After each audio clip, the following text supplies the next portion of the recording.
Oke, minggu yang ke-11 ini kita akan masuk dalam satu topik yang baru, yaitu Pancasila sebagai sistem etika. Ya, etika itu adalah bagaimana tata cara kita melakukan aktivitas kita sehari-hari yang sesuai dengan nilai-nilai yang diatur oleh Pancasila, khususnya di sila kedua, kemanusiaan yang adil dan beradab. Oke, karena ini berkaitan dengan hubungan manusia dengan manusia secara horizontal. Ya, kalau etika itu secara horizontal. Nah, horizontal itu maksudnya dengan sesama kita gitu ya. Beda dengan vertikal. Kalau vertikal itu kita dengan Tuhan itu ada di sila pertama. Tapi bagaimanapun juga sila kedua itu tidak bisa lepas dari sila pertama. Jadi semua nilai-nilai yang ada di Pancasila itu selalu muaranya ke sila pertama. Ya, jadi kalau kita sebagai insan di Indonesia sini yang mengaku bangsa Indonesia memiliki Pancasila sebagai dasar negara, maka kita masih akan mengarah ke sila pertama. Ya, bisa mau nggak mau, senang nggak senang, sila pertama itu adalah sebagai nafas kehidupan kita, yaitu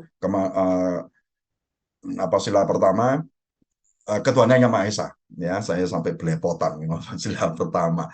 Nah, apapun agama kita, ya, keyakinan kita itu semuanya menjadi satu bagian utuh dari negara Indonesia yang bersifat plural. Plural itu maksudnya mengakui sejumlah agama dan keyakinan kepada Tuhan Yang Maha Esa atau aliran kepercayaan. Nah, itu mengatur dalam uh, apa ya bagian-bagian di dalam dalam dalam agama ini yang kita anut, ya, nilai-nilai yang ada dalam agama itu kan sebetulnya berbicara tentang vertikal dan horizontal. Ya, vertikal kita dengan Tuhan, horizontal bagaimana kita bisa hidup rukun dengan sesama kita. Nah, itu dikuatkan dengan sila yang kedua yang kita bahas pada hari ini.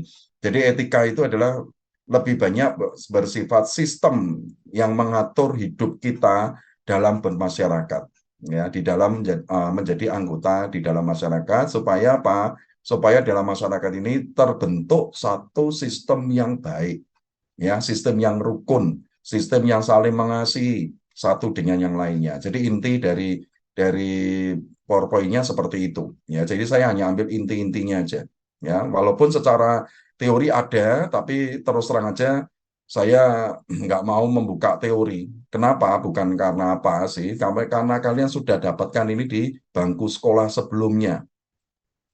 Anak saya kelas 3 SMA sekarang ini. Ya, dia hari Senin kemarin ulangan PKN. Nah, terus kakaknya bilang, tuh, kamu tanya papa tuh, yang kan guru PKN, guru Pancasila, kamu tanya. Ya, terus anak saya yang cewek ini, yang kecil ini, dia bilang ini, ngapain tanya, mau beda kok. Kalau papa ngajar itu misalnya ngomong aja. Ya, karena yang dia pelajari adalah pasal-pasal, kemudian undang-undang nomor sekian, kayak gitu, segala macam. Ya, saya cuma lihat, wah, kalau yang itu sih apa nggak level, saya bilang gitu ya, nggak level untuk kelas apa mahasiswa. Kenapa? Karena di SMA memang ya harusnya memang seperti itu. Kalian harus menguasai pasal-pasal, kemudian menguasai undang-undang. Nah, itu kalau sebisa mungkin malah hafal gitu ya. Tapi yang terpenting di saat kuliah, kalian bukan lagi saya minta untuk menghafal, karena itu sudah kalian lewatin. Tapi yang terpenting adalah bukan hafalannya, tapi bagaimana mengamalkannya dalam kehidupan kita sehari-hari. Percuma kita hafal, ya, percuma kita memasang pasal-pasal atau mungkin Pancasila di dalam rumah kita, tapi itu hanya sebagai tidak lebih hanya sebagai sebuah retorika. Retorika itu hanya sebatas omongan, kemudian sebatas dari yang kita apa ya, kita tempel kayak gitu. Jadi percuma. Itulah kenapa Pancasila di apa di mata kuliah Pancasila, nanti mungkin ke depan kalian akan ketemu saya lagi di mata kuliah PKN, kita akan lebih banyak berbicara tentang studi-studi kasus. Kenapa studi kasus? Ya bukan hanya saya, tapi ini menjadi kesepakatan dari tim dosen yang ada yang mengampu mata kuliah Pancasila, bahwa kita ingin membentuk kalian, ya, bukan hanya dari sisi pintar secara teori tapi tidak pintar secara praktek. Kita ingin membuat mahasiswa Mikom itu berbeda dengan mahasiswa dari lulusan kampus yang lain. Ya. Kenapa? Karena kita harus mempunyai satu keunikan. Kalau enggak, nanti kalian lulus dari bangku kuliah, kemudian kalian kerja. Kalian nggak ada bedanya antara mahasiswa lulusan Amikom dengan kampus yang lain gitu. Yang membedakan cuman ijazah itu dikeluarkan oleh kampus mana. Ya udah itu aja. Tapi pada intinya yang lainnya tidak ada bedanya. Nah, kami ingin supaya lulusan Amikom itu punya kekasan gitu loh. Ya, kekasannya apa? Bukan dari sisi teori semata, dari sisi program yang kalian bikin, aplikasi yang kalian bikin, tapi secara apa soft skill kalian, ya soft skill dari sisi hubungan dengan sesama, hubungan dengan atasan kalian besok, yang membedakan atau dengan masyarakat, yang membedakan ini loh khasnya Amikom. Oh, yang ini anak Amikom ini. Loh kenapa? Karena ada sesuatu yang khas. Nah, khasnya di mana? Ya ini soft skill yang kita akan lebih banyak. Mungkin kalian bilang kuliah kok ini ngomong aja gitu ya. Tapi ya sekali lagi itu membentuk karakter kita bersama. Kenapa saya bilang kita? Kita itu termasuk saya gitu ya. Bahwa kita belajar ini bisa dikatakan tidak ada batasannya sampai kapanpun ya sampai akhirnya napas ini sudah tidak lagi kita sudah tidak bisa lagi menghirup napas gitu ya, maksudnya sampai akhir hayat kita belajar terus. Jadi yang belajar itu bukan hanya kalian tapi juga saya ya. Nah, ini yang akan kita coba untuk sedikit demi sedikit ya dengan mata kuliah dengan topik-topik yang kita bahas dalam satu semester ini itu menjadikan sesuatu yang jadi lebih lebih luas, kita bisa memahami dari aspek ini, aspek itu. Makanya saya mencoba untuk memberikan ya saya akan minta pendapat kalian, kemudian pendapat saya dari berbagai macam sumber, dari pengalaman saya pribadi, dari penelitian-penelitian yang kami lakukan. Nah, dari situ bisa membuat pemahaman kita bersama menjadi lebih maju gitu. Ya, jadi bukan hanya membahas tentang satu topik kecil, udah topik jadi kan ada teori, kemudian kita diskusi kecil-kecilan, enggak, bukan itu. Tapi kita benar-benar satu satu pertemuan itu kita benar-benar belajar tentang satu topik secara utuh semuanya. Nah, itu lah.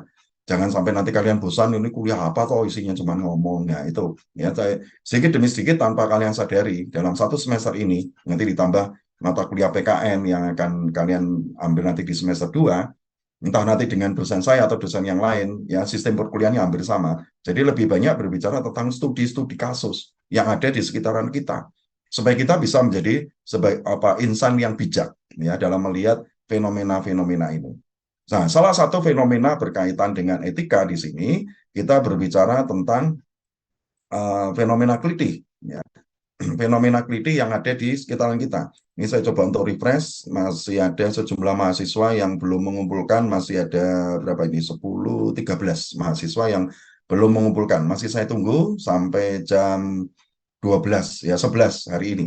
Ya, masih ada hampir 2 jam. Sembari, bagi kalian yang belum mengumpulkan, sembari kita diskusi, ya mendengarkan pemaparan dari teman-teman, pemaparan saya, kalian bikin. Ya, yang belum bikin, ayo segera dibikin, dikumpulkan. Karena nanti ini akan mempengaruhi nilai kalian. Kalian ini ya nabung nilai sebetulnya ya. Setiap kali kalian ngumpul tugas, kalian nabung 5%, 5%, 5%. Lumayan itu, gede banget ya. Oke, kita bicara tentang fenomena kelitih di Jogja ya. Mungkin di antara kalian ada yang bukan orang Jogja, ada yang sudah pernah dengar istilah kelitih, atau ada yang belum pernah dengar sama sekali, atau mungkin ya selentingan-selentingan kecil gitu, tapi kalian nggak tahu lebih dalam kelitih itu apa gitu ya. Tapi kita akan coba untuk membahas, karena ini fenomena ini memang khas Jogja banget. Di luar Jogja, bisa dikatakan fenomena kelitih ini belum pernah saya dengar. Atau ya waktu itu ada di dekat Magelang, waktu itu pernah, tapi sekali lagi ini dampak dari yang ada di Jogja. Jadi uh, awalnya di Jogja dan rasa-rasanya ya juga hanya berkutat di Jogja semata gitu ya.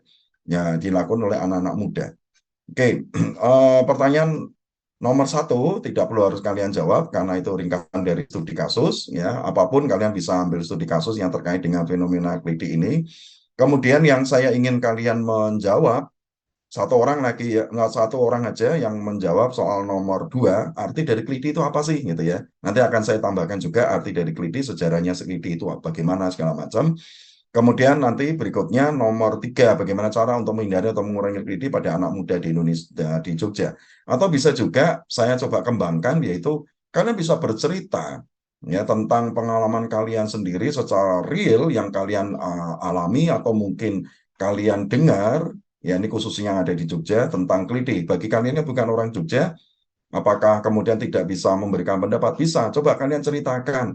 Mungkin waktu itu orang tua kalian, waktu kalian bilang saya mau kuliah di Jogja, mungkin orang tua kalian mencoba untuk melihat bagaimana Jogja itu dan bisa saja dari situ kemudian dilihat, oh ini kok ada Klitih, maka biasanya pesan-pesan dari orang tua itu ngomong hati-hati ya, kamu jangan keluar malam karena di sana ada apa kejahatan eh, malam hari yang apa sifatnya kliti tadi itu. Ya, maka ada wejangan-wejangan yang diberikan oleh orang tua, kekhawatiran orang tua dan segala macam. Atau mungkin di antara kalian bisa cerita bahwa waktu itu saya ke Jogja perjuangan keras Pak, karena orang tua waktu itu tidak melepas saya ke Jogja karena fenomena kliti ini Pak.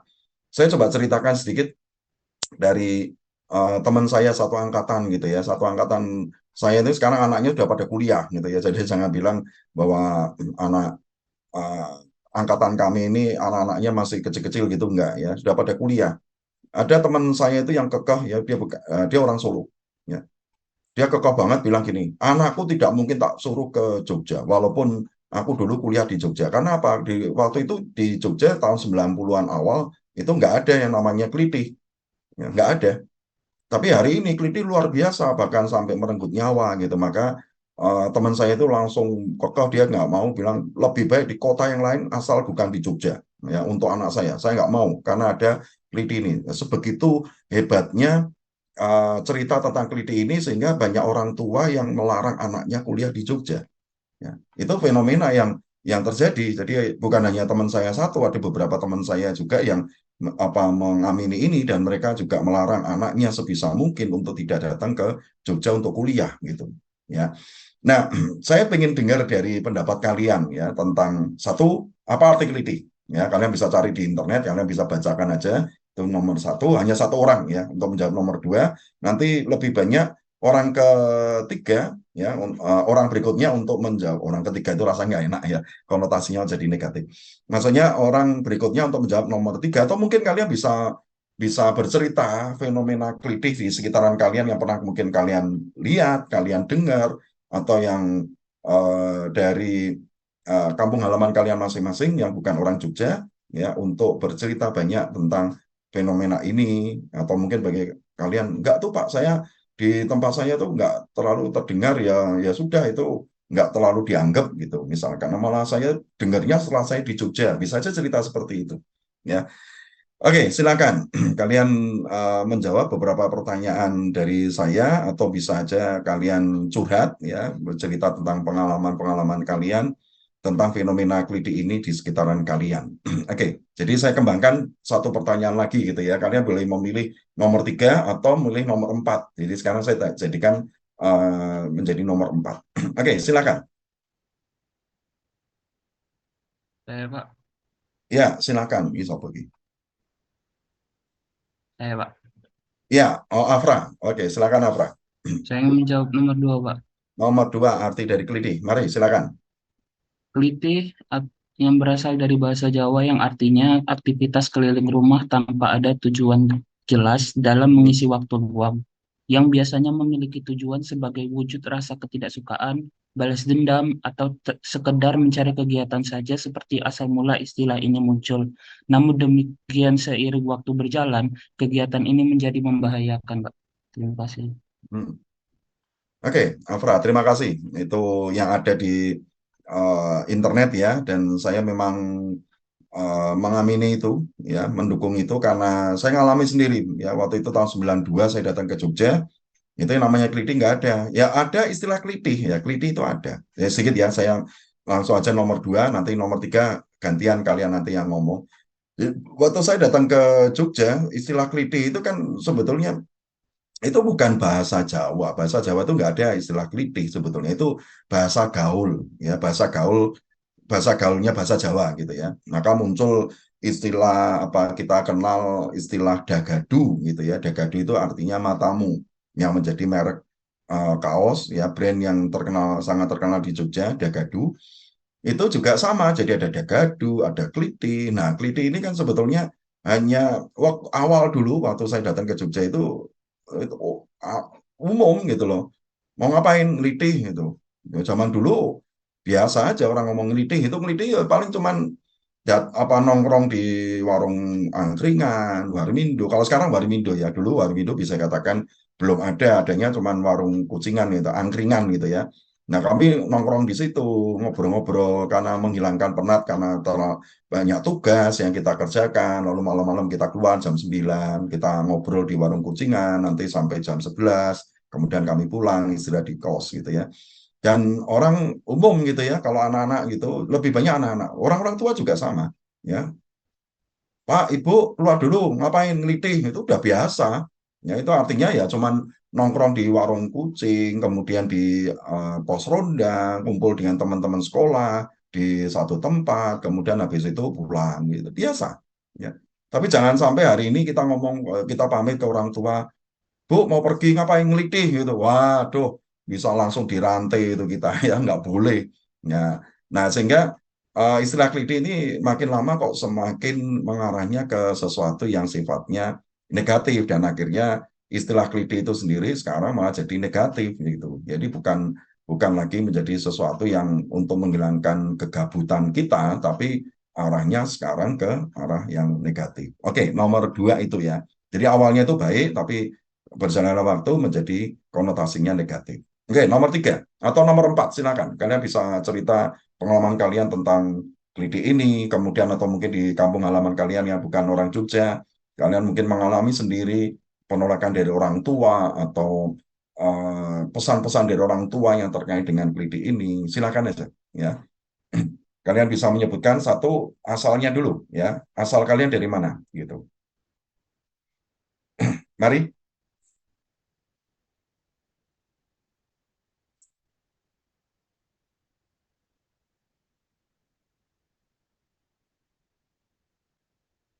Nanti habis ini saya akan coba cerita dari mini riset yang kami lakukan. Ya, kami melakukan bukan hanya dari sisi kelitih semata ya, tapi kami melakukan dari fenomena anak-anak muda yang ada di Jogja. Ya, nanti akan saya ceritakan hasil penelitiannya seperti apa, sangat menarik sekali. Ya, tapi sementara saya tahan dulu hasil penelitian itu, yang pasti saya akan mendengarkan dari pendapat kalian terlebih dahulu dulu. Ya, mari silakan beberapa orang.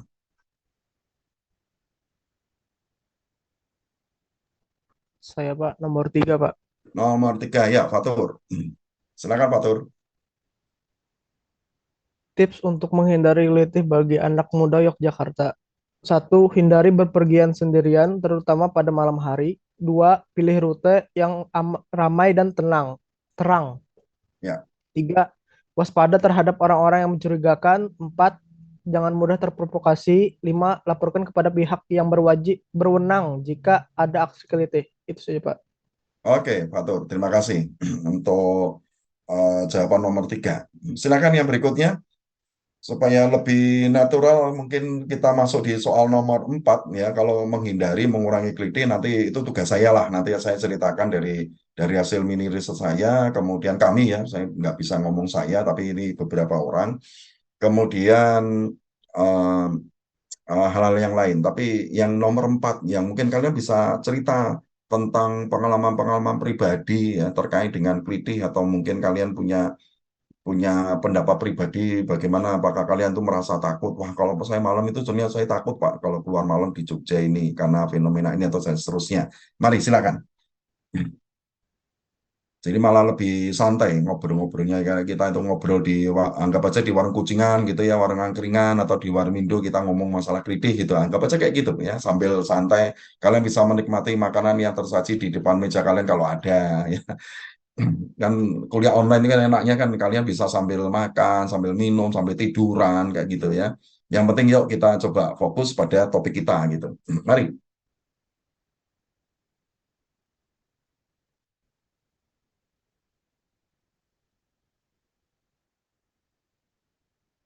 yuk,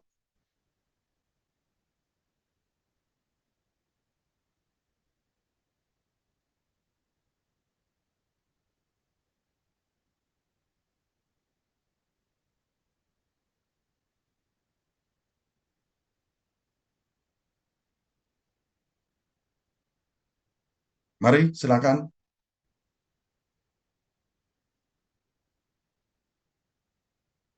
Ada, loh kok pada diem itu piye ki?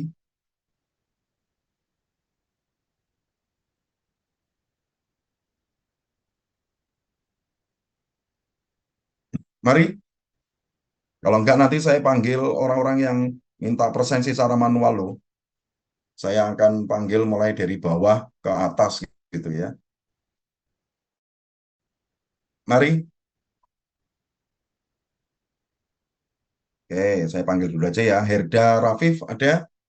Dengar suara saya? Dengar, Pak. Ya, oke. Herda, kamu asalnya dari mana?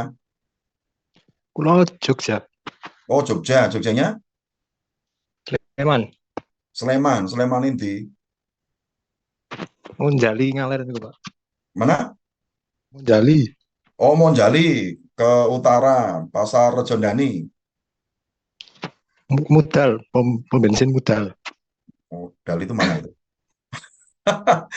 Pom bensin yang naik dikit itu. Yang setelah Hayat itu. Naik sebelah kanan itu. Yang ditutup itu. Nah, nggih, nggih. Oh, ya. Oke. Yuk, cerita. Herda tentang fenomena keliti ini.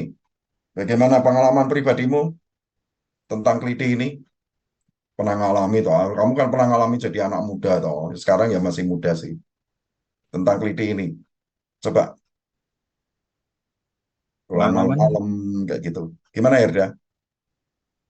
dereng tahu nih, Pak, nek ketemu klitih niku, Pak. Oh ya Belum pernah. mungkin belum pernah. Tapi dengar-dengar mungkin di antara ngobrolan dengan teman-teman kamu kayak gitu itu.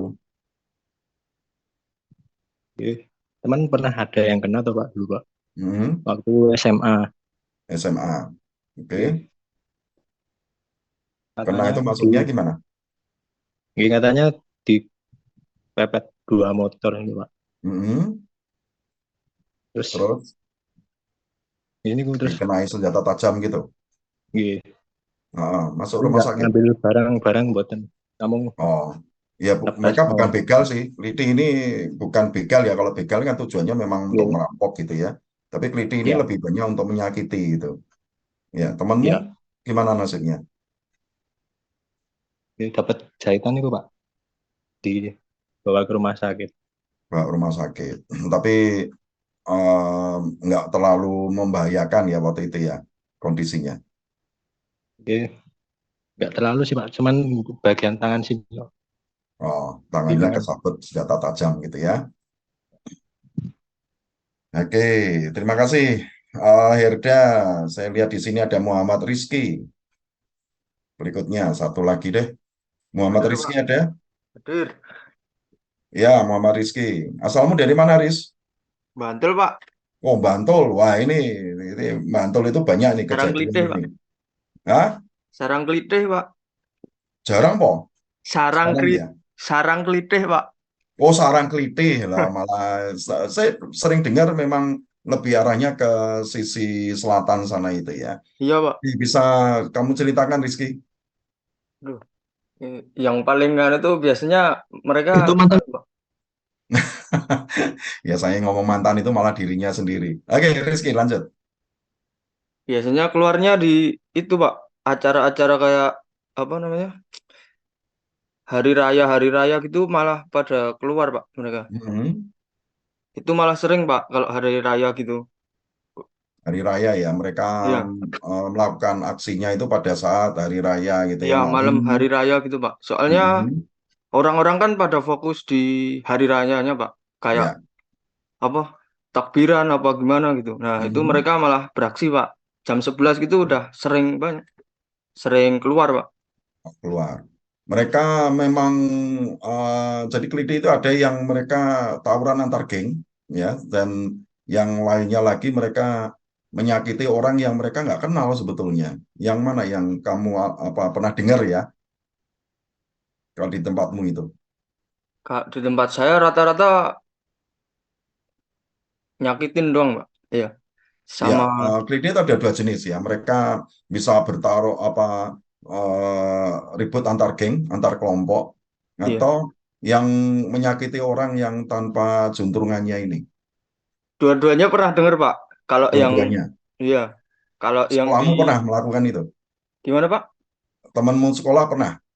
Ada Enggak, yang Pak. jadi pelakunya? Enggak ada, Pak. Nggak ada. Oke, jangan Kayaknya, Pak, sampai enggak ada ada. ya. Oke, terima kasih untuk ini. Satu lagi, kalau masih ada, biar lengkap. Ini saya mau cari yang nama cewek di sini nih. Ya, mana ini? Ada enggak ini? Oh, enggak ada. Oh, Pepi Anggraini. Ini kelihatannya, mohon maaf kalau nggak salah ini nama cewek. Ya, betul ya. Pepi Anggraini ada? Ada, Pak. Suara cewek ini. Kamu asalnya dari mana? Biasanya panggil siapa nih?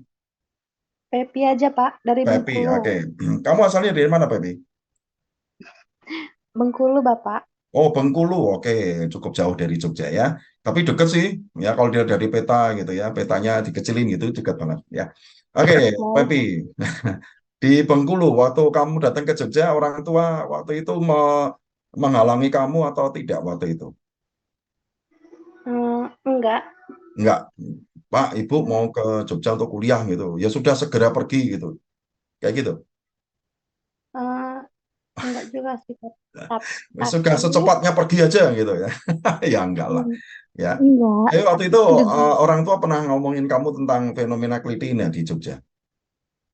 Enggak, soalnya baru sekarang tahu arti kelitih itu apa.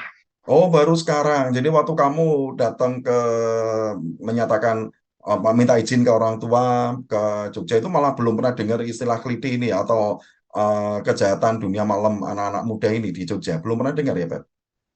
Belum pernah dengar, Pak. Oh, belum Soalnya pernah dengar. emang Orang tua juga belum keluar. pernah cerita atau mungkin teman-teman atau di lingkungan kamu itu belum pernah dengar apa cerita tentang masalah keliti ini.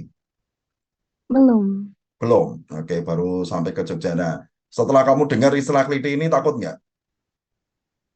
Takut. Takut, terus? Tapi kamu, ya mohon maaf, gitu kan keluar malam ini kan bukan dalam artian yang negatif ya, keluar malam karena memang karena tugas atau ya sesekali nongkrong dengan teman-teman di luar kan boleh juga gitu kan. Nah, pernah waktu itu kalau kamu, kalau misalkan keluar malam gitu takut nggak sih? Takut sih, Pak. Soalnya kan emang nggak pernah keluar. Mm-mm. Jarang keluar. Dan keluar tuh paling kalau ada yang penting-penting aja. Nah, Tapi kalau keluar sama teman yang perempuan, ya nggak masalah. Asalkan jangan jauh-jauh gitu. ya di teras kos kayak gitu ya. Keluarnya di teras gitu. Iya, Pep. Enggak. Oh, enggak. Oke, yang kalau kamu pernah nggak malam hari keluar paling jauh gitu sama temanmu ya? Pernah Eh, di mana ya? Di sampai mana jam kita berapa deh? pergi Sampai tuh? jam berapa? Sampai paling malam kamu, nggak usah paling jauh lah. Paling malam kamu itu pulang Jam di kos jam berapa? ini jam 10 diajakin Reta jalan-jalan keliling Jogja. Oh, jam 10 keluarnya. Happy? Enggak. Hmm? Enggak. Jadi jam 10 baru pulang gitu ya? Iya. Tapi Oke. stay kok. Tadi ada yang nyerakin kamu nama Pepi gitu, mungkin ngingetin jangan mau banyak ngomong gitu. Ya enggak lah, ya. Ya saya tidak akan menanyakan aktivitas kalian keluar ngapain segala macam di tempat apa itu privasi kalian masing-masing ya. Saya tidak akan mau terlibat banyak menggali lebih dalam dari situ. Ya, tapi oke, saya coba untuk menceritakan tentang nanti kaitannya dengan nomor 3 ini juga bagaimana menghindari. Terus terang aja fenomena keliti ini sudah cukup lama ada di Jogja. Ya, jadi waktu itu setahu saya awal-awal keliti itu ada orang malah nggak terlalu jauh dari tempat tinggal saya di daerah Widomartani waktu itu dalam waktu 1 minggu kalau nggak salah nggak lebih dari 1 minggu itu 2 korban jadi selisih mungkin 1 atau 2 hari gitu ya dan itu malam yang korbannya disabet pakai senjata tajam gitu ya. Nah, itu ada nggak terlalu jauh, yang dua juga agak sedikit lebih jauh sih, gitu ya. Nah, ini cukup membuat tegang di tempat kami waktu itu karena terus terang aja menjadi ketakutan sendiri ya waktu itu. Lalu itu sekitar sebelum pandemi, jadi ada 5, 6 tahun yang lalu kalau nggak salah. Ya. Jadi lalu dari situ kampung-kampung di tempat kami mulai mengaktifkan lagi yang namanya ronda, ya ronda malam. Nah mereka kemudian melakukan itu dan pos-pos ronda mulai dibangun di dekat-dekat dengan jalan. Yaitu tujuannya satu untuk menjaga keamanan kampung, yang kedua juga untuk menghindari atau mengurangi dari aksi kelitih ini, ya. Jadi dulu itu belum ada nama kelitih sebetulnya, ya, belum ada. Jadi awal-awal itu seingat saya itu malah bukan di apa daerah Bantul, malah itu di Sleman, ya, kasus ini yang lalu muncul eh, apa ya, isu yang pelakunya itu pakai, mohon maaf ya saya sebut merek gitu ya, menggunakan Honda Scoopy warna putih kalau nggak salah waktu itu. Jadi terus akhirnya kalau malam-malam ada orang yang pakai motor Scoopy warna merah, warna putih ini lalu menjadi, atau Vario kalau nggak salah waktu itu, yang kemudian dicurigai kalau itu adalah pelaku kelitih itu, pelaku kejahatan ini. Ya, nama kelitih itu belum muncul. Nah, berjalannya waktu, kemudian semakin marak di mana-mana, lalu muncul istilah kelitih itu. Jadi awalnya tuh nggak ada nama kelitih itu, ya hanya ada kejadian apa kriminalitas kayak gitu aja, orang dibacok kayak gitu, dok. Ya, nah, acak. Jadi kita coba lihat apakah dia punya musuh atau tidak. Ternyata tidak. Kemudian dia baru pulang kerja. Kan ada orang yang kerja itu pulangnya malam gitu kan. Karena lembur, karena shift kayak gitu kan. Ada yang shift malam, apa dari sore sampai malam. Nah, tengah malam dia baru pulang jam 1, jam 2 baru pulang gitu. Karena tuntutan pekerjaan mau bilang apa lagi. Ya, nah, itu terus akhirnya menjadi korban mereka. Ya, akhirnya ya ada yang tertangkap, ada yang tidak sampai hari ini. Nah, kami lalu fenomena ini jadi berkembang terus. Nah, lalu beberapa dari kami mencoba untuk menggali lebih dalam lagi. Ya, lalu dilakukan mini riset. Kenapa mini riset? Karena nanti tidak kami publikasikan. Ya, tidak ada dana di situ, kami juga tidak minta dana. Kami hanya mencoba untuk ya ingin tahu lebih dalam tentang fenomena sosial ini, kemudian memberikan kontribusi dari hasil itu ke sejumlah pihak, ya. Nah, itu untuk apa? Untuk bisa menekan angka apa kejadian kelitih ini di sekitaran Jogja, karena bagaimanapun juga Jogja itu kan menjadi destinasi, baik destinasi sejak dulu sebagai kota pelajar. Kemudian setelah bom Bali pertama terjadi di sana, di Bali, kemudian Jogja menjadi destinasi wisata. Ya, jadi ramainya Jogja itu setelah bom Bali pertama. Sebelumnya Jogja itu bisa dikatakan tidak terlalu banyak, liburan pun juga nggak banyak. Ya, tapi setelah bom Bali pertama, Jogja itu menjadi destinasi yang luar biasa. Ya, sampai akhirnya macet di mana-mana, yaitu setelah bom Bali pertama itu. Nah, jangan sampai kemudian image Jogja yang sudah baik ini kemudian tercoreng dengan aktivitas-aktivitas malam anak-anak muda. Nah, kami coba untuk terjun ke lapangan, menanyakan ke sejumlah orang, ya, baik yang anak-anak pelajar, kemudian kami juga sampai akhirnya masuk ke kelompok-kelompok yang ya sering melakukan kelitih juga, ya. Kami tidak akan menyebutkan daerah mana, ya, sekolah mana itu kami tidak menyebutkan karena itu nggak etis kami sebutkan, ya. Nah, eh, fenomena ini anak-anak muda, ya, anak-anak sekolah SMP sampai SMA. SMP sekitar kelas 2, ya, mulai itu.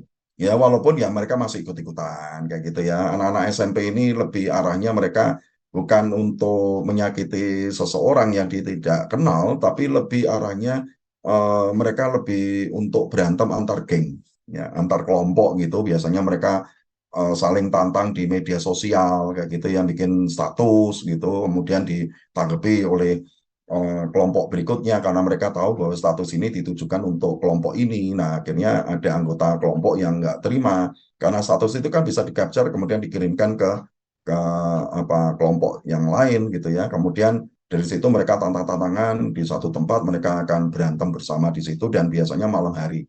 Ya, nanti kejar-kejaran, ya, mereka naik motor, kemudian nanti ada kelompok satu jam nongkrong, yang kelompok lain nanti lewat, baru kemudian sekarang motor apalagi dibikin blombong itu ya, suaranya kan kenceng banget, di blayer-blayer, kemudian pergi, wah dikejar gitu. Nah, kami coba untuk menggali lebih dalam, ya, kemudian kami wawancara dengan sejumlah anak, kemudian dari berbagai ini ya, kota maupun kabupaten yang ada di Jogja. Kemudian apa kami coba untuk lihat ternyata ini puncaknya di kelas 2 SMA. Ya, kelas 2 SMA ini adalah puncak anak-anak itu nakal-nakalnya di situ. Ya, kami melihat sendiri dan waktu saya lihat, saya coba untuk bercermin dengan diri saya sendiri, ya memang nakal-nakalnya saya waktu itu kelas 2 SMA, di mana waktu itu kan kita punya satu adik kelas gitu ya, kemudian kakak kelas masih punya, jadi kami di tengah itu ibaratnya kayak anak dimanja gitu ya. Nah itu nakal-nakalnya di situ, kemudian nanti kelas 3 biasanya kami sudah agak sedikit surut karena persiapan untuk ujian akhir, kelulusan. Nanti fenomena ini masih terasa juga pada saat awal-awal di tahun pertama jadi mahasiswa. Ya, itu masih ada. Ya, nah, itu biasanya terbawa dari waktu SMA. Ya, nggak mungkin pada saat di SMA, SMP tidak masuk dalam kelompok ini, kemudian kuliah baru masuk gitu, enggak. Ya, itu nakalnya terlambat udah. Ya, biasanya masih terbawa waktu SMA karena kelas 3 waktu itu dia tidak bisa melakukan aktivitas banyak, dan waktu kuliah di tahun pertama, ya tahun kalian ini, yaitu jadi topik utama kita tentang keliti ini sangat tepat ya kita bahas pada pagi hari ini karena masih ada aksesnya ke anak-anak kuliahan di awal-awal tahun kayak gitu. Ya, banyak kan apa? Ya cowok pasti. Ya, ada cewek juga ada, tapi mereka cewek biasanya hanya sebatas jadi apa ya? Jadi motivator aja di dalam kelompok gitu ya. Mereka nggak ikut-ikutan, mereka hanya di dalam kelompok ya hanya kumpul-kumpul gitu. Tapi yang berantem ini biasanya cowok-cowok gitu ya. Nah, ini fenomena di usianya di rentang-rentang itu. Ya. Lalu kami coba untuk melihat apakah memang ada isu bahwa orang-orang yang teliti ini dari ekonomi yang notabene ekonomi bawah gitu ya. Kami coba untuk menanyakan ke mereka. Mereka dari kalangan mana sih? Ekonomi kelas apa? Bawah, menengah, atau atas? Ternyata beragam. Ya, jadi bukan dari kalangan ekonomi bawah. Jadi seolah-olah kayak ekonomi bawah ini sebagai kontributor terbanyak dari aksi keliti di Jogja, tidak. Ya, waktu kami kan dari satu ngobrol-ngobrol itu kan akhirnya kami bisa masuk ke dalam kelompok ya, di dalam kelompok mereka, kemudian ngobrol dengan mereka, kenapa mereka melakukan itu segala macam gitu. Jadi mereka menyatakan bahwa mereka itu merasa bahwa senasib gitu ya, senasib bahwa mereka itu aktivitas mereka itu sama-sama mereka senang gitu, dan akhirnya mereka menjadi bagian di dalam satu kelompok ini bisa saja dalam jumlah yang banyak gitu, ya jumlah anggotanya itu bisa sampai puluhan lebih loh, ya ada yang kelompoknya kecil-kecil itu banyak, ya tapi ada yang kelompoknya itu sampai hampir 50 gitu itu ada. Jadi sekali mereka itu kan mereka punya WA group gitu ya. Sekali ngomong di situ, grek langsung keluar semua itu anggota kelompoknya. Nah, waktu kami tanya dari sisi ekonomi ternyata beragam. Ya, ada dari ekonomi lemah, dari kalangan bawah juga ada, kalangan menengah ada, bahkan kalangan atas. Ya, dibuktikan pada waktu itu ada, mungkin kalian pernah dengar di Gedong Kuning, yaitu masuk wilayah Bantul. Jadi Bantul itu jangan pikir bahwa Bantulnya ke selatan sana itu ya di Gedong Kuning itu kan nggak terlalu jauh dari kota juga. Itu kan ada kasus anak bupati kalau nggak salah waktu itu yang bukan orang Jogja, ya itu yang apa ya dia menjadi korban, ya korban dan akhirnya meninggal waktu itu. Nah, ini kenyataan-kenyataannya di lapangan yang waktu itu kami coba untuk gali lebih dalam. Ya, jadi kalau dikatakan anak-anak dari kalangan anak-anak dari kalangan ekonomi yang bawah, saya bilang salah. Ya, tidak hanya dari mereka, ya, tapi dari orang-orang yang dari ekonomi yang rasa-rasanya mapan dan dari keluarga yang bisa dikatakan terpandang. Ya, ada di situ dari apa anaknya polisi itu ada, pernah kami wawancara itu ternyata mereka bilang tuh anaknya polisi itu, ya polisi yang ada di Jogja, saya nggak mau nyebutin dia tugasnya di mana, bapaknya segala macam nggak, ya ada juga dari tentara itu juga ada, anggota dewan ya ada gitu, ya waktu kami gali lebih dalam ternyata penyebabnya itu lebih arahnya ke dari keluarga. Jadi waktu kami tanya kenapa kamu melakukan itu, mereka bilang, nah saya di rumah juga bingung ngapain di rumah. Satu, rumah tidak ada orang. Bapak saya sibuk, ibu saya sibuk. Ya. Bapak saya, apalagi sekarang kondisi mau pemilu seperti ini kan, ya misalkan saya sebagai ayah gitu ya, yang mau mencalonkan diri menjadi anggota dewan atau menjadi eksekutif di tingkat daerah, maka kan ini waktunya saya untuk ketemu dengan kelompok-kelompok yang akan mendukung saya gitu kan. Nah itu kan pasti dilakukan di malam hari. Nah mereka kumpul, saya kumpul dengan mereka, memaparkan visi misi supaya mereka tertarik dengan saya, kemudian memilih saya menjadi anggota dewan atau besok kalau pilkada memilih saya. Nah seperti itu. Istri saya juga sama. Ya, dia punya aktivitas yang lain juga sampai malam juga. Jadi bisa dikatakan anak ini tidak pernah ketemu, jarang ketemu dengan orang tua, lebih banyak dikasih uang. Ya, karena orang tua tidak mampu untuk ketemu langsung, maka anak ini lebih banyak dikasih dari sisi material. Ya, minta ini kasih, minta itu dikasih, minta ini dikasih macam-macam. Ya, itulah kenapa lalu muncul, saya nggak kaget kalau muncul fenomena waktu itu kejadian Mario Dendi waktu itu yang mukulin mantan pacar mantan pacarnya gitu ya, mantan dari pacarnya dia gitu ya, itu gebukin sampai sebegitu kejamnya kayak gitu ya. Nah kemudian dia nggak takut karena waktu itu saya nggak takut dengan polisi, waktu itu dia ngomong kayak gitu. Itu satu. Yang kemudian yang kemarin barusan ini belum terlalu lama kejadian juga di Surabaya ya. Nah dia ribut dengan pacarnya di tempat clubbing, lalu dilanjutkan di luar, ya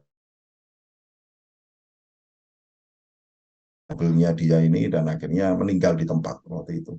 Nah ini fenomena-fenomena itu. Jadi orang tua lebih banyak ngasih dari sisi finansial. Udah ini saya kasih karena saya nggak bisa ngasuh kamu, ya mau ngajak kamu dolan, ya sudah tak kasih duit karena orang tuanya cukup mampu untuk memberikan uang. Yaitu dari kalangan atas gitu ya, kalangan atas dan menengah.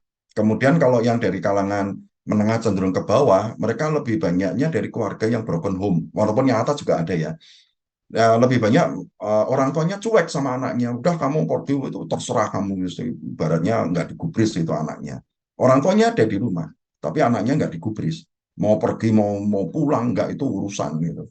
Jadi udah cuek gitu ya dengan tumbuh kembang anaknya. Itu kemudian ada dari keluarga yang broken home, jadi orang tuanya pisah, cerai, atau ditinggal pergi, atau apalah ibaratnya bapak ibunya itu sudah berpisah. Ya. Nah itu anaknya kemudian menjadi korban, dia merasa bahwa loh yang ribut orang tuaku kenapa aku yang jadi korban gitu ya. Jadi akhirnya dia berontak dengan cara seperti itu. Ya udahlah, saya tak punya jalan sendiri. Ya percuma orang tua saya mau dekat sama ibu juga nanti ayah saya marah, nanti mikirnya saya lebih dekat dengan ibu. Ya, kemudian kalau dekat dengan ayah juga sama, nanti ibunya yang marah. Atau sosok orang tua itu bukan lagi sebagai contoh gitu loh. Bagi mereka itu apa sesuatu yang tidak bisa dijadikan contoh. Kemudian dari keluarga yang tidak pecah, tapi keluarga yang tidak harmonis. Oke, tidak harmonis dalam artian orang tua. Hubungan orang tua. Jadi setiap kali ketemu ribut terus, sering ribut. Kalau udah ribut itu bukan hanya omongan, tapi juga ada KDRT di situ, kemudian ada piring terbang, gelas terbang gitu ya. Jadi rame, jadi makin rame karena piring dibanting, gelas dibanting. Jadi itu udah biasa. Anak ini dengar setiap hari di rumah, nah lama-lama kan jadi jengkel sendiri tuh anak ini akhirnya dia keluar. Ya, dia keluar dari rumah akhirnya mencari kelompoknya sendiri dan akhirnya apa yang terjadi? Dia mendapatkan kelompok-kelompok yang dengan kondisi orang tua atau keluarganya hampir sama, ya hampir sama. Nah, ini yang kemudian salah satu penyebab kenapa mereka punya kelompok-kelompok yang akhirnya larinya ke hal yang tidak semestinya. Yang kalau dari keluarga yang harmonis, keluarga yang baik, bagaimana Pak? Cenderung lebih baik, ya cenderung walaupun tidak dalam artian apa ya, tidak ada kejadian, ada. Ya, kami mendapatkan beberapa responden waktu itu, beberapa orang yang kami wawancarai juga dari keluarga yang baik-baik, ya keluarga yang sangat harmonis, menjalankan agamanya dengan sangat baik. Ya, jadi anak ini mempunyai topeng, ya kalau di rumah dia menjadi anak yang baik, tapi di luar berbeda. Ini bukan hanya fenomena untuk anak cowok ya, cewek juga sama. Karena kami tanyakan waktu itu kan tidak hanya fenomena kelitih ya, tapi fenomena yang lain misalkan apa seks bebas, ya pergaulan bebas, kemudian minum minuman keras, clubbing. Nah itu kan cara mereka untuk keluar gitu ya. Nah, jadi semakin mereka dilarang, mereka semakin berontak karena kalian bukan lagi, coba bayangkan aja waktu kalian SMA terutama ya, kalian kalau sebelumnya kalian itu selalu diatur oleh orang tua gitu ya, mau pakai baju aja diatur, kemudian mau ngapain diatur, diomongin nanti pulangnya nggak boleh jam sekian, itu ditelepon, ditanyain macam-macam. Jadi rasa-rasanya kayak kalian ini nggak punya, apa, anak-anak muda ini nggak punya kebebasan untuk berekspresi ya, semuanya serba diatur oleh orang tua ya, kalau nggak ibu ya bapak ya, semuanya dua-duanya itu. Bahkan pergi kemana-mana pun masih kadang-kadang ada yang antar jemput oleh orang tuanya. Jadi rasa-rasanya kok kayak saya tuh dianggap anak kecil terus ya. Sebagai apa? Objek. Ya, objek itu tidak punya hak.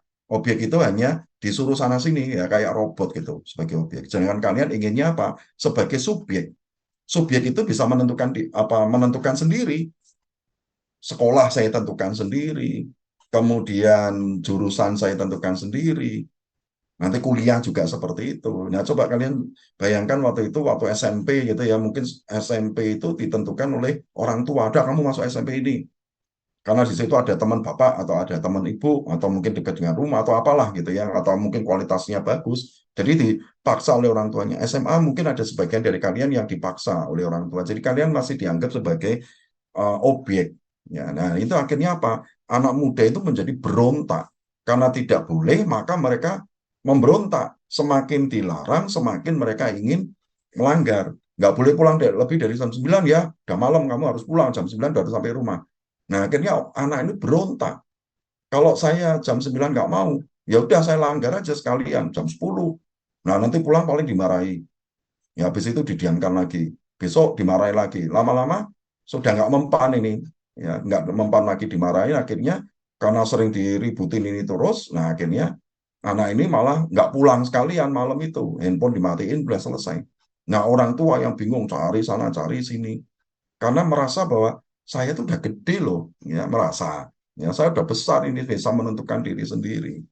Nah, itu akhirnya pemberontakan-pemberontakan ini karena dilarang sana-sini, akhirnya mereka mencoba untuk keluar. Semakin dilarang, semakin mereka langgar. Dan akhirnya mereka mempunyai kelompok-kelompok ini. Ya, mereka berperilaku sesuai dengan kelompoknya. Dan notabene malah kelompok-kelompok yang tidak pada tempatnya gitu. Oke. Nah, dari situ kemudian saya mencoba untuk menggali lebih dalam. Kami mencoba menggali lebih dalam. Jadi kami tidak mau mengarahkan mereka untuk harusnya seperti ini, itu enggak. Ingat, kami memposisikan mereka sebagai subjek, ya, bukan sebagai objek.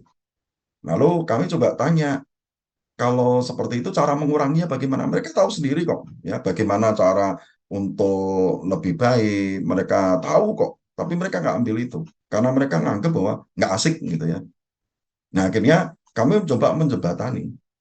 Kalau ada kelompok-kelompok ini, ya, kemudian kita coba untuk mengarahkan mereka, memotivasi mereka ke arah yang lebih baik ini, kenapa enggak?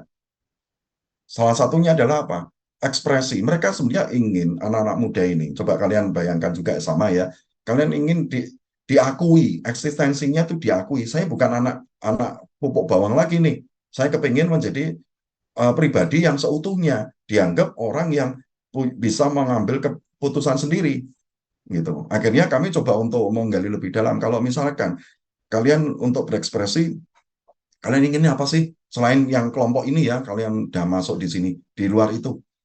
Ya mereka akhirnya ngomong apa? Ya kami ingin sebenarnya ingin apa bentuk kelompok-kelompok yang terkait dengan hobi, gitu ya. Minat kami ada di mana dari situ.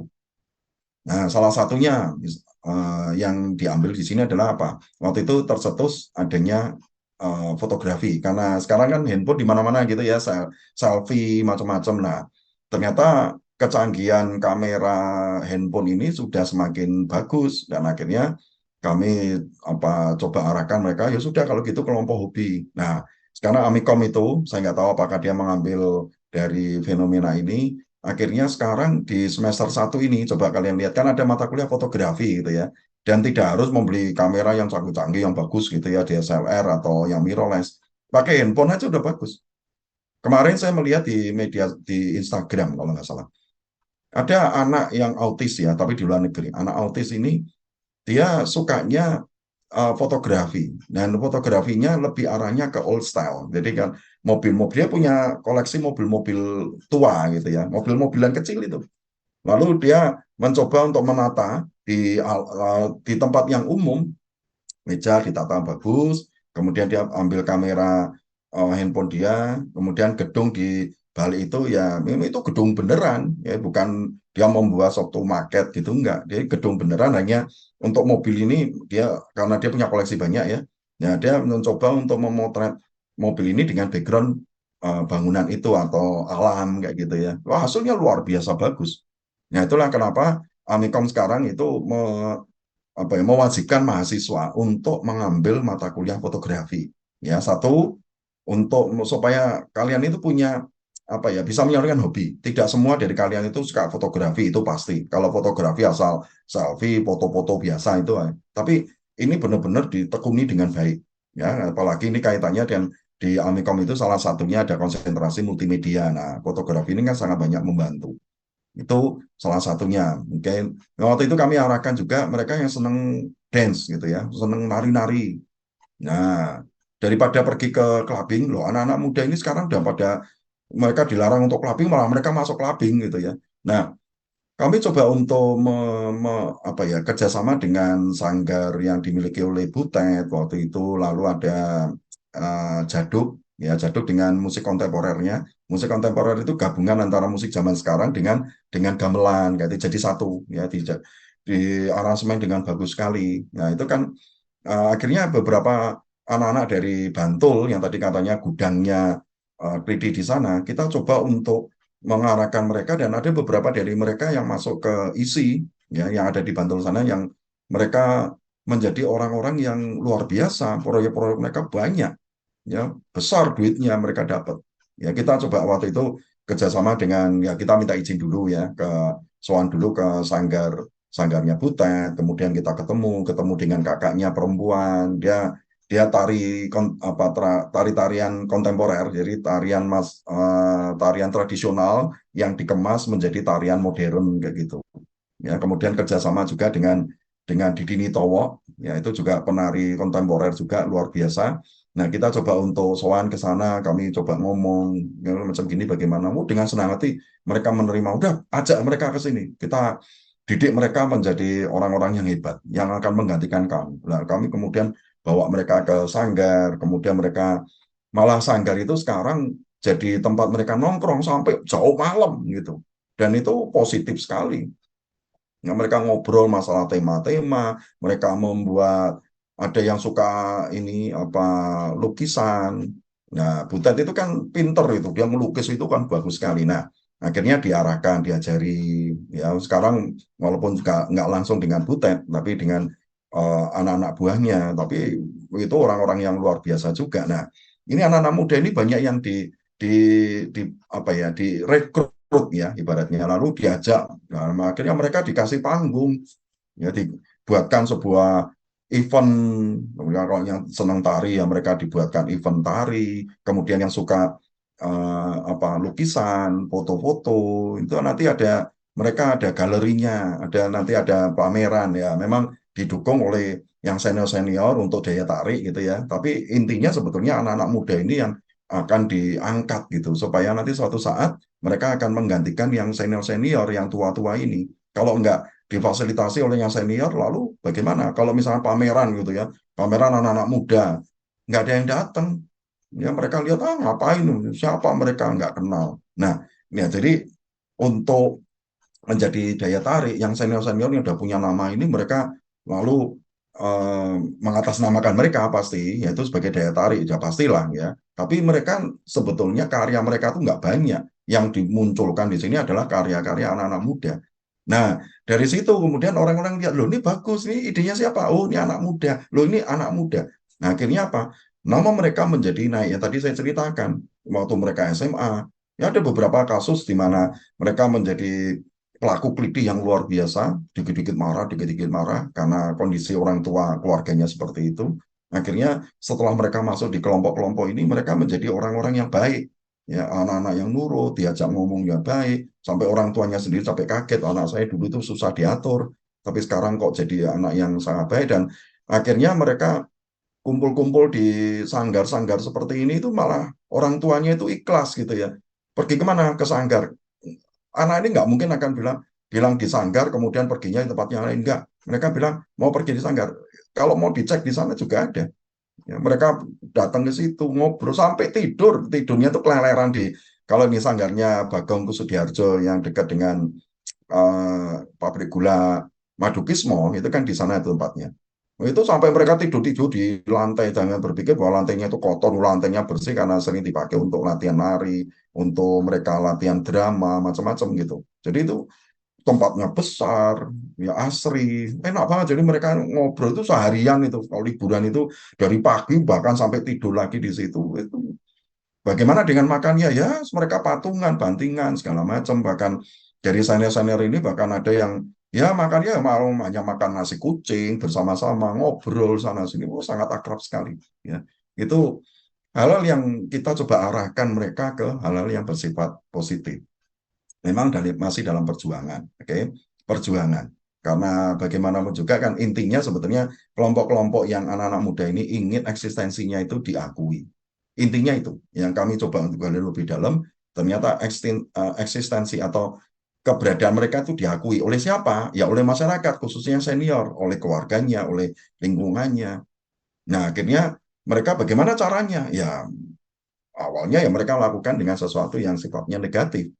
Tapi setelah diarahkan ke sana mereka malah sangat bersyukur karena disitulah sebetulnya mereka ingin mencari jati diri mereka yang sesungguhnya itu di tempat-tempat seperti itu, di sanggar-sanggar, kemudian saya sampai punya beberapa kenalan itu yang punya klub apa ya perkumpulan-perkumpulan bela diri kayak gitu. Ya kita waktu itu ada yang senang taekwondo, oke tak kenalkan, saya punya teman punya dojang, udah kamu ikut di situ.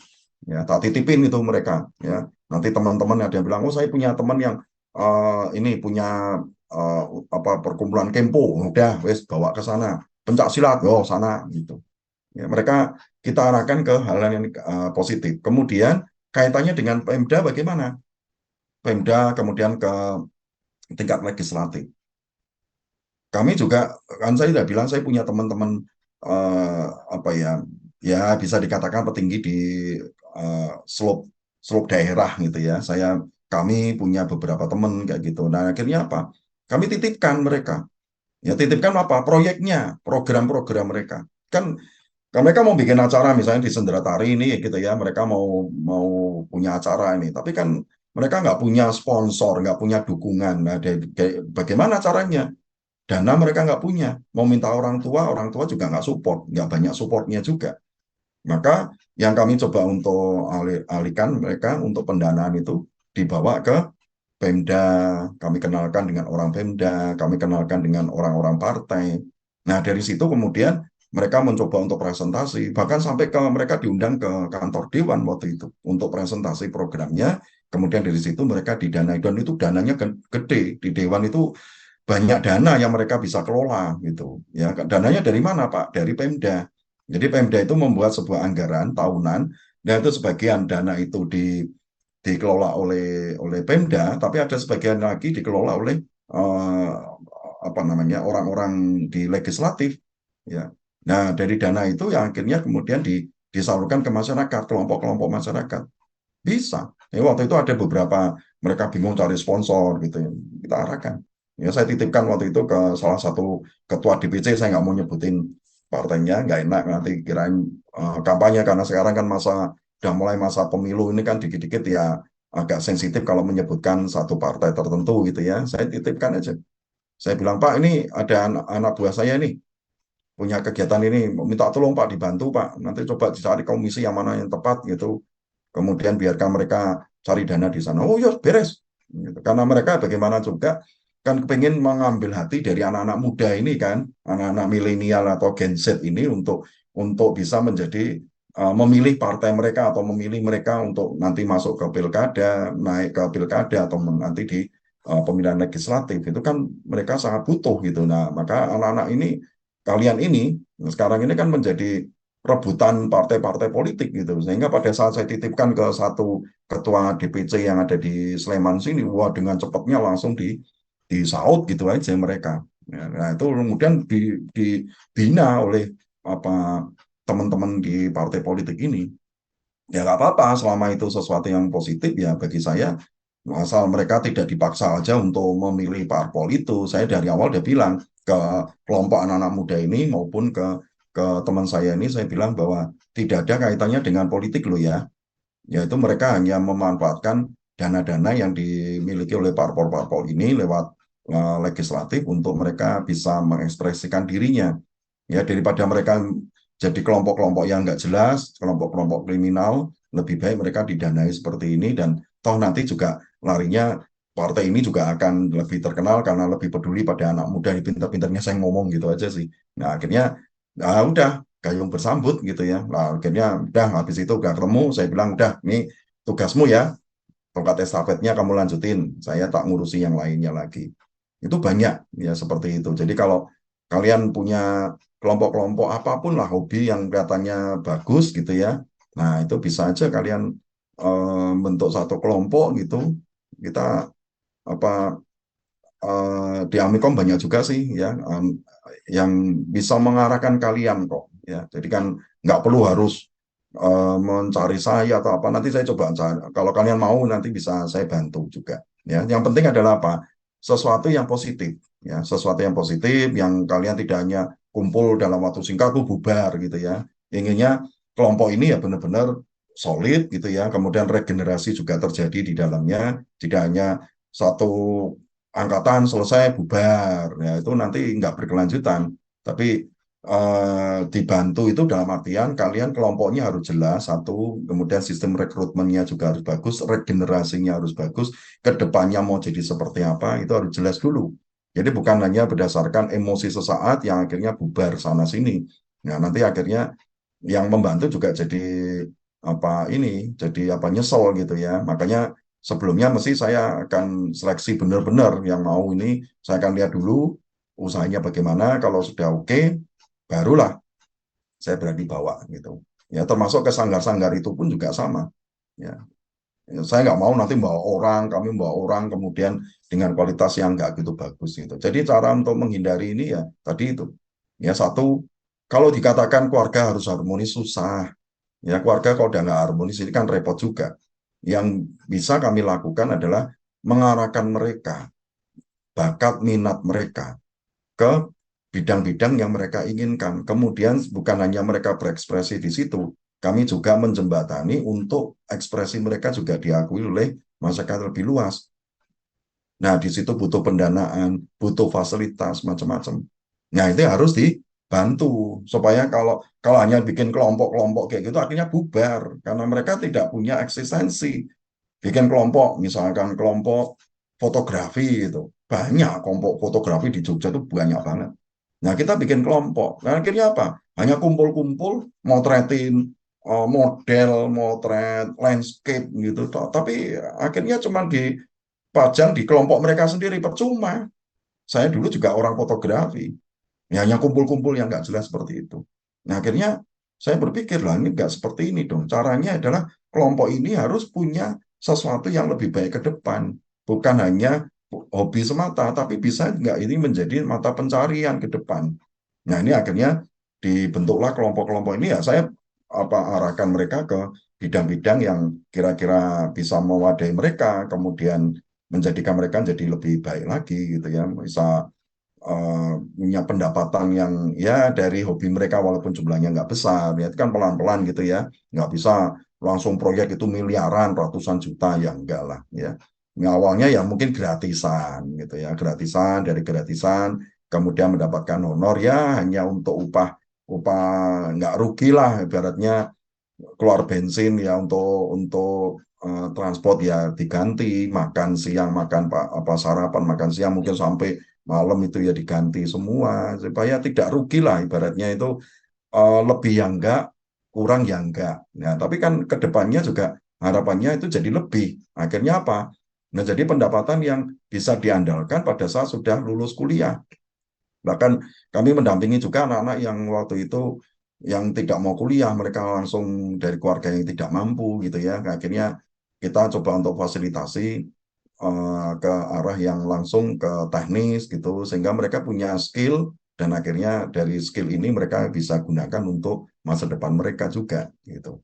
Nah, ini kira-kira yang bisa dihindari dari fenomena klitih di Indonesia, apa di anak-anak muda di Jogja. Ya, bukan hanya klitih, yang waktu itu kami coba untuk apa gali lebih dalam itu kan fenomena tentang yang paling banyak itu tentang pergaulan bebas.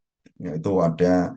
Kemudian, jadi kan kami masuk ke dalam ini kan bukan cerita tentang kliti aja ya, tapi banyak itu kan bicara tentang fenomena di anak muda gitu. Ya, maka muncullah yang istilah kliti, kemudian ada kelompok kliti, ada kelompok apa namanya pergaulan bebas, kemudian ada yang mereka suka drug, ya minum-minuman keras, ya mereka nongkrong nggak jelas macam-macam gitu, bahkan sampai ke kriminalitas bukan hanya kliti, tapi mereka sampai merampok macam-macam. Nah itu kami coba untuk ini fenomena yang anak-anak muda yang kami dapatkan gitu. Lalu bagaimana solusinya lah waktu itu kan kami cari juga solusi untuk anak-anak ini. Harapannya itu akan menjadi generasi yang baik itu ya. Untuk apa? Ya untuk mereka sendiri, bukan untuk kami, itu untuk diri mereka sendiri. Oke, itu sedikit pemaparan saya tentang fenomena klidi. Ada yang mau bertanya? Silakan. Ada yang mau menyampaikan pendapat? Bertanya? Silakan. Yang belum presensi, silakan kalian presensi. Saya akan masukkan secara manual. Oke, sembari kalian menuliskan secara apa manual nomor NIM kalian yang belum presensi, saya mau tanya minggu depan kita masih ada pertemuan apa tugas lagi, tinggal 2 kali tugas ya. Tugas ke-9, kita akan ada 10 kali tugas ya. Nah, saya mau tanya ke kalian topiknya apa? Kita masih di seputaran etika ya, yang anak-anak muda ini. Boleh, silakan aja. Kalian mau tema apa? Anak-anak muda zaman sekarang ini, jadi gini, sekarang gangguan ke anak-anak muda ini ada 3, itu yang dari asalnya dari barat. Ya, yang pertama hedonis, kita ada pernah membahas itu, ya, hedonisme. Lalu yang kedua sekularisme. Sekularisme itu lebih mengarah ke duniawi. Kemudian terjadi istilah apatis praktis. Apatis praktis itu adalah agama sebatas di KTP, tapi dia tidak menjalankan agama dengan baik. Ya, sesekali aja misalkan di hari raya itu kelihatan religius, apapun agamanya ya. Tapi setelah itu kembali lagi ke selera asal, ya, kembali lagi ke tidak menjalankan agamanya dengan baik. Ya, jadi hanya sesekali aja sih dia melakukan itu, tapi lebih dari itu enggak. Nah, itu dinamakan dengan ateis praktis. Ya. Kemudian ada yang namanya instan, gaya hidup instan. Ya, semuanya serba instan, sana sini. Tuh.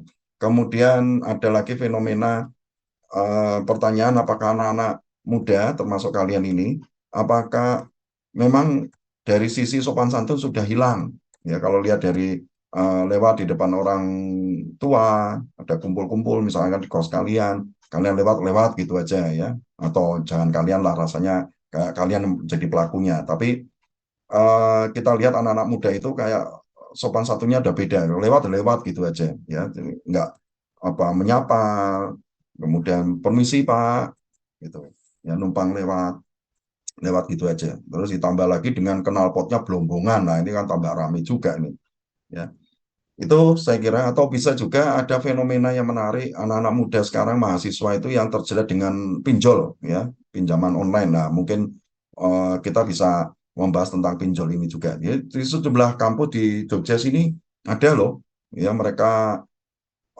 melakukan apa ya kegiatan suatu kegiatan gitu mereka butuh dana lalu diarahkan untuk pinjam secara online dan akhirnya apa mereka terjerat pinjol ini luar biasa ada di Jogja.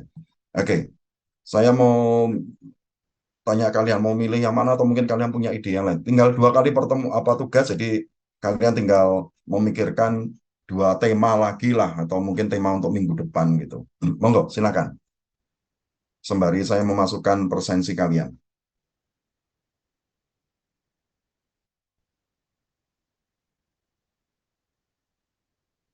Mari, silakan.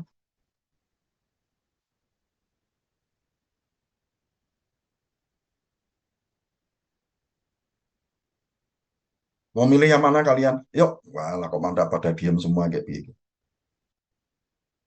Dari tema-tema yang saya sampaikan ke kalian itu aja, tentang apa? Tentang sekularisme, tentang instan. Instan itu akhirnya ya sogok menyogok supaya mendapatkan nilai bagus, nyogok bikin SIM gitu. Itu kan itu tentang eh, eh, apa namanya?